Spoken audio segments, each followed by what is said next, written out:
Chapter 11, Quidditch. As they entered November, the weather turned very cold.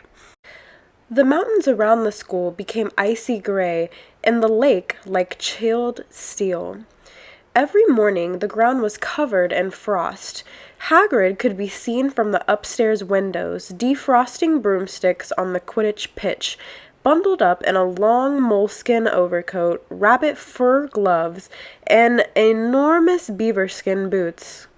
The Quidditch season had begun. On Saturday, Harry would be playing in his first match after weeks of training, Gryffindor versus Slytherin. If Gryffindor won, they would move up into second place in the house championship. Hardly anyone had seen Harry play because Wood had decided that, as their secret weapon, Harry should be kept, well, secret. But the news that he was playing Seeker had leaked out somehow, and Harry didn't know which was worse, people telling him he'd be brilliant, or people telling him they'd be running around underneath him, holding a mattress. It was really lucky that Harry now had Hermione as a friend. He didn't know how he had got through all of his homework without her. What with all the last-minute Quidditch practice Wood was making them do. She had also lent him Quidditch Through the Ages, which turned out to be a very interesting read. Harry learned that there were 700 ways of committing a Quidditch foul, and all of them had happened during a World Cup match in 1473.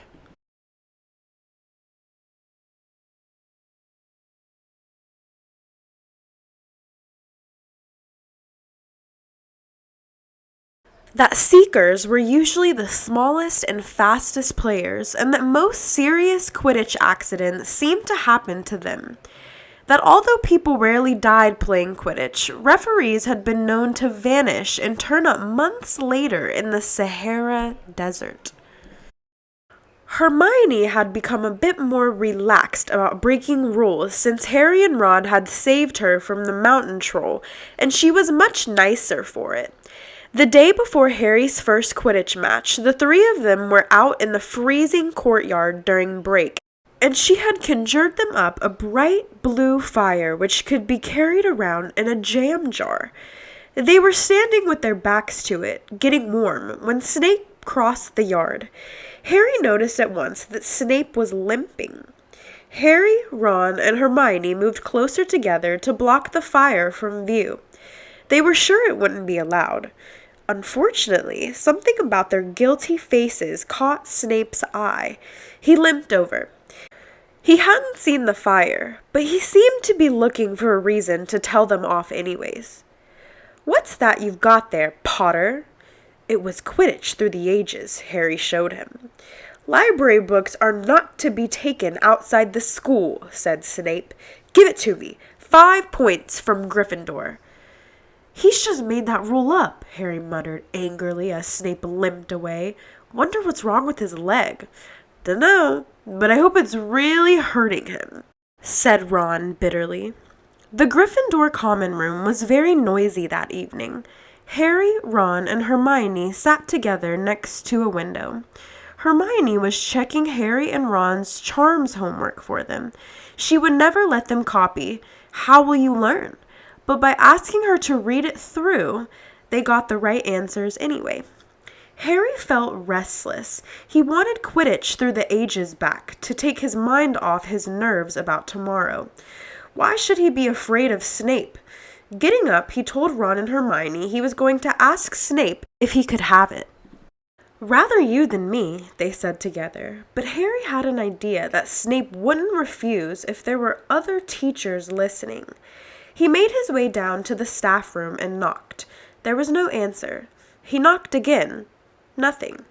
Perhaps Snape had left the book in there. It was worth a try. He pushed the door ajar and peered inside, and a horrible scene met his eyes. Snape and Filch were inside, alone. Snape was holding his robes above his knees. One of his legs was bloody and mangled. Filch was handing Snape bandages. "Blasted thing," Snape was saying. "How are you supposed to keep your eyes on all 3 heads at once?" Harry tried to shut the door quietly, but Potter! Snape's face was twisted with fury as he dropped his robes quickly to hide his leg. Harry gulped. I just wondered if I could have my book back. Get out! Out! Harry left before Snape could take any more points from Gryffindor. He sprinted back upstairs. Did you get it? Ron asked as Harry joined them. What's the matter? In a low whisper, Harry told them what he'd seen. You know what this means? He finished breathlessly. He tried to get past that three-headed dog at Halloween. That's where he was going when we saw him. He's after whatever it's guarding, and I'd bet my broomstick he let that troll in to create a diversion. Hermione's eyes were wide. No, he wouldn't, she said. I know he's not very nice, but he wouldn't try and steal something Dumbledore was keeping safe. Honestly, Hermione, you think all teachers are saints or something? Snapped Ron. I'm with Harry. I wouldn't put anything past Snape. But what's he after? What's that dog guarding? Harry went to bed with his head buzzing with the same question. Neville was snoring loudly, but Harry couldn't sleep. He tried to empty his mind. He needed to sleep. He had to. He had his first Quidditch match in a few hours. But the expression on Snape's face when Harry had seen his leg wasn't easy to forget. The next morning dawned very bright and cold. The great hall was full of the delicious smell of fried sausages and the cheerful chatter of everyone looking forward to a good Quidditch match. You've got to eat some breakfast. I don't want anything. Just a bit of toast, wheedled Hermione. I'm not hungry. Harry felt terrible. In an hour's time, he'd be walking onto the pitch. Harry, you need your strength, said Seamus Finnegan. Seekers are always the one who get nobbled by the other team. Thanks, Seamus, said Harry, watching Seamus pile ketchup on his sausages. By 11 o'clock, the whole school seemed to be out in the stands around the Quidditch pitch. Many students had binoculars. The seats might be raised high in the air, but it was still difficult to see what was going on sometimes. Ron and Hermione joined Neville, Seamus and Dean, the West Hand fan, up in the top row. As a surprise for Harry, they had painted a large banner on one of the sheets Scrabbers had ruined. It said Potter for President, and Dean, who was good at drawing, had done a large Gryffindor lion underneath. Then Hermione had performed a tricky little charm so that the paint flashed different colors. Meantime, in the changing rooms, Harry and the rest of the team were changing into their scarlet Quidditch robes. Slytherin would be playing in green. Wood cleared his throat for silence. Okay, men, he said. And women, said Chaser Angelina Johnson. And women, Wood agreed. This is it. The big one, said Fred Weasley. The one we've all been waiting for, said George. We know Oliver's speech by heart, Fred told Harry. We were in the team last year. Shut up, you two, said Wood. This is the best team Gryffindor's had in years. We're going to win. I know it. He glared at them all, as if to say, or else. Right. It's time. Good luck, all of you. Harry followed Fred and George out of the changing room, and hoping his knees weren't going to give way, walked onto the pitch to loud cheers. Madam Hooch was refereeing. She stood in the middle of the pitch, waiting for the two teams, her broom in her hand. Now, I want a nice, fair game, all of you, she said, once they were all gathered around her. Harry noticed that she seemed to be speaking particularly to the Slytherin captain, Marcus Flint, a fifth year.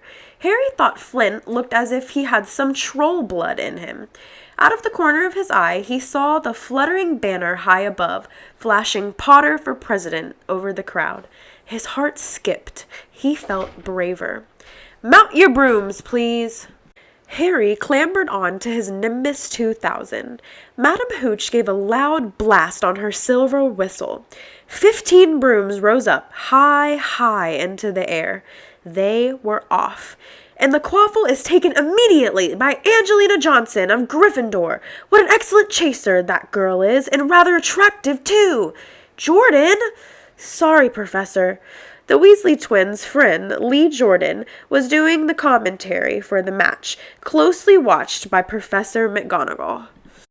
And she's really belting along up there. A neat pass to Alicia Snippet. A good find of Oliver's Woods. Last year, only a reverse. Back to Johnson and, no, Slytherin have taken the quaffle. Slytherin captain Marcus Flint gains the quaffle and off he goes. Flint flying like an eagle up there. He's going to oh no! Stopped by an excellent move by Gryffindor, Keeper Wood, and Gryffindor takes the quaffle. That's Chaser Katie Bell of Gryffindor there. Nice dive around Flint. Off up the field and ouch! That must have hurt. Hit in the back of the head by a bludger. Quaffle taken by Slytherin. That's Adrian Pusey speeding off towards the goalposts, but he's blocked by a second bludger. Sent his way by Fred or George Weasley, can't tell which. Nice play by the Gryffindor's beater. Anyways, and Johnson's back in possession of the quaffle. A clear field ahead, and off she goes. She's really flying. Dodges a speeding bludger. The goalposts are ahead. Come on now, Angelina. Keeper. Bletchley dives. Misses. Gryffindor score! Gryffindor cheers filled the cold air with howls and moans from the Slytherins. Bulge up there. Move along. Hagrid! Ron and Hermione squeezed together to give Hagrid enough space to join them. Been watchin' from me hut, said Hagrid, patting a large pair of binoculars round his neck. But it isn't the same as being in the crowd. No sign of the snitch yet, eh? Nope, said Ron. Harry hasn't had much to do yet. Keep out of trouble, though. That's some thin, said Hagrid, raising his binoculars and peering skyward at the speck that was Harry.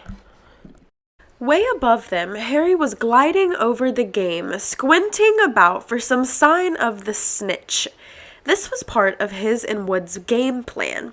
Keep out of the way until you catch sight of the snitch, Wood had said. We don't want you attacked before you have to be. When Angelina had scored, Harry had done a couple of loop-the-loops to let out his feelings. Now he was back to staring around for the snitch.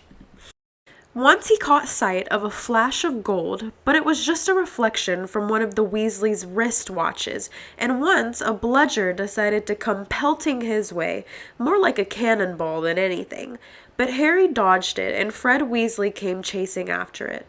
All right there, Harry, he had time to yell, as he beat the bludger furiously towards Marcus Flint. Slytherin in possession, Lee Jordan was saying. Chaser Pusey ducks 2 bludgers, 2 Weasleys, and Chaser Bell, and speeds towards the... Wait a moment. Was that the snitch?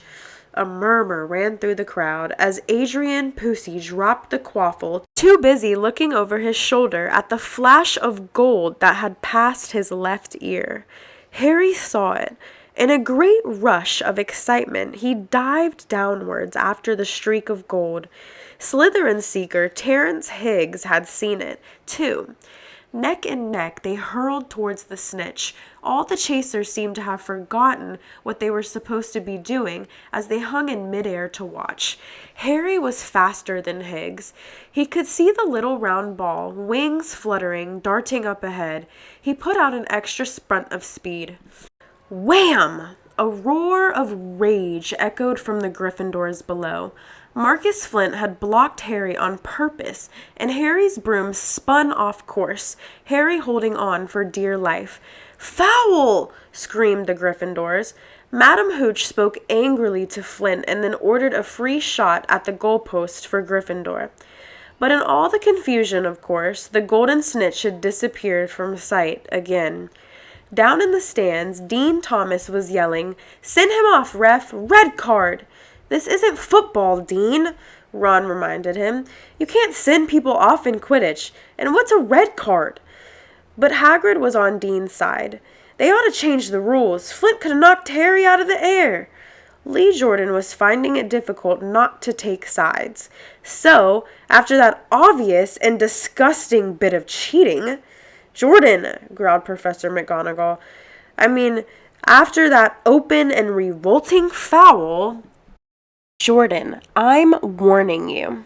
All right. Flint nearly kills the Gryffindor Seeker, which could happen to anyone, I'm sure. To a plenty to Gryffindor. Taken by Spinet, who puts it away, no trouble, and we continue play. Gryffindor still in possession. It was as Harry dodged another bludger, which went spinning dangerously past his head, that it happened. His broom gave a sudden, frightening lurch. For a split second, he thought he was going to fall. He gripped the broom tightly with both his hands and knees. He'd never felt anything like that. It happened again. It was as though the broom was trying to buck him off. But Nimbus 2000s did not suddenly decide to buck their riders off. Harry tried to turn back towards the Gryffindor goalposts. He had half a mind to ask Wood to call time out, and then he realized that his broom was completely out of his control. He couldn't turn it. He couldn't direct it at all. It was zigzagging through the air and every now and then making violent zigzagging movements which almost unsettled him. Lee was still commentating. Slytherin in possession. Flint with the quaffle. Passes Spinnet. Passes Bell. Hit hard in the face by a bludger. Hope it broke his nose. Only joking, Professor. Slytherin score. Oh no. The Slytherins were cheering. No one seemed to have noticed that Harry's broom was behaving strangely. It was carrying him slowly higher, away from the game, jerking and twitching as it went. "Dunno what Harry thinks he's doing," Hagrid mumbled. He stared through his binoculars. "If I didn't know better, I'd say he'd lost control of his broom. But he can't have." Suddenly, people were pointing up at Harry all over the stands. His broom had started to roll over and over, with him only just managing to hold on. Then the whole crowd gasped. Harry's broom had given a wide jerk, and Harry swung off it. He was now dangling from it, holding on with only one hand. "Did something happen to it when Flint blocked him?" Seamus whispered. "Can't have," Hagrid said, his voice shaking. "Can't nothing interfere with a broomstick except powerful dark magic. No kid could do that to a Nimbus 2000. At these words, Hermione seized Hagrid's binoculars, but instead of looking up at Harry, she started looking frantically at the crowd. "What are you doing?" moaned Ron, gray-faced. "I knew it," Hermione gasped. "Snape, look!" Ron grabbed the binoculars. Snape was in the middle of the stands opposite them. He had his eyes fixed on Harry and was muttering non-stop under his breath. "He's doing something, jinxing the broom," said Hermione. "What should we do?" "Leave it to me." Before Ron could say another word, Hermione had disappeared. Ron turned the binoculars back on Harry. His broom was vibrating so hard it was almost impossible for him to hang on much longer. The whole crowd were on their feet, watching, terrified as the Weasleys flew up to try and pull Harry safely onto one of their brooms, but it was no good. Every time they got near him, the brood would jump higher still. They dropped lower and circled beneath him, obviously hoping to catch him if he fell. Marcus Flint seized the quaffle and scored 5 times without anyone noticing. "Come on, Hermione," Ron muttered desperately. Hermione had fought her way across to the stand where Snape stood and was now racing along the row behind him. She didn't even stop to say sorry as she knocked Professor Quirrell headfirst into the row in front. Reaching Snape, she crouched down, pulled out her wand, and whispered a few well-chosen words. Bright blue flames shot from her wand onto the hem of Snape's robes. It took perhaps 30 seconds for Snape to realize that he was on fire. A sudden yelp told her that she had done her job. Scooping the fire off him into a little jar in her pockets, she scrambled back along the row. Snape would never know what had happened. It was enough. Up in the air, Harry was suddenly able to clamber back onto his broom. "Neville, you can look," Ron said. Neville had been sobbing into Hagrid's jacket for the last 5 minutes. Harry was speeding towards the ground when the crowd saw him clap his hand to his mouth as though he was about to be sick. He hit the pitch on all fours, coughed, and something gold fell into his hand. "I've got the snitch!" he shouted, waving it above his head, and the game ended in complete confusion. He didn't catch it. He nearly swallowed it. Flint was still howling 20 minutes later, but it made no difference. Harry hadn't broken any rules, and Lee Jordan was still happily shouting the result. Gryffindor had won by 170 points to 60. Harry heard none of this, though. He was being made a cup of strong tea back in Hagrid's hut with Ron and Hermione. "It was Snape," Ron said, explaining. "Hermione and I saw him. He was cursing your broomstick, muttering. He wouldn't take his eyes off you." "Rubbish," said Hagrid, who hadn't heard a word of what had gone on next to him in the stands. "Why would Snape do something like that?" Harry, Ron, and Hermione looked at each other, wondering what to tell him. Harry decided on the truth. "I found out something about him," he told Hagrid. "He tried to get past that three-headed dog at Halloween. It bit him. We think he was trying to steal whatever it's guarding." Hagrid dropped the teapot. "How do you know about Fluffy?" he said. "Fluffy? Yeah, he's mine. Bought him off a Greek chappie I met in the pubs last year. I lent him to Dumbledore to guard the—" "Yes," said Harry eagerly.